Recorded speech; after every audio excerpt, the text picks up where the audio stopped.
The old adage, as we learn better, we do better. I had a two-piece this. I had to bring it down to here and then do this last section with this bend and all the compound doodads. I'm not going to call it a perfect piece, but it's damn serviceable. I've got some pinhole like inclusions in my weld. I don't know what the hell if I didn't get it clean enough when I welded it up, but I'll fix that on the car. Because see, I got a little deviation in my body line right there too. I can fix that all on the car more easily, but I bumped it, I die-chemmed it, and I bumped it and filed and ground and made a very pleasing patch. And I may actually have to bend this over a little more. It might be too long, though we may be pushed down, because as this goes up, this dimension grows. So I think it's actually crept down. I've got it over the existing.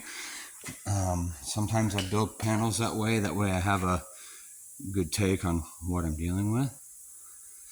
But yeah, I think it's probably bumped down. Everything needs moved up 1/8 of an inch, which will take both those ends up.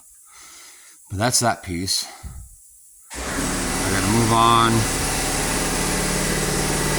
in here. Can't see that, but there's a hole there. So inner and outer wheelhouse will need repairs. I think it's the only place on this side. The other side's actually worse, oddly enough. Alright, we'll get it cut out.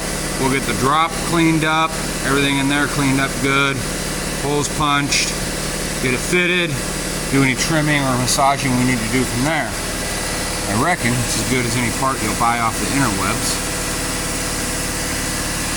And it lays in there like it's supposed to. That's the big thing, is that these lay in there relaxed how they're supposed to. Otherwise you end up forcing a piece in that doesn't fit and it distorts your that whole panel.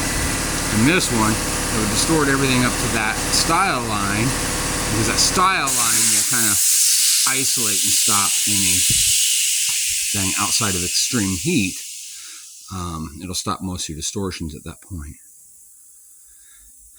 So, moving on.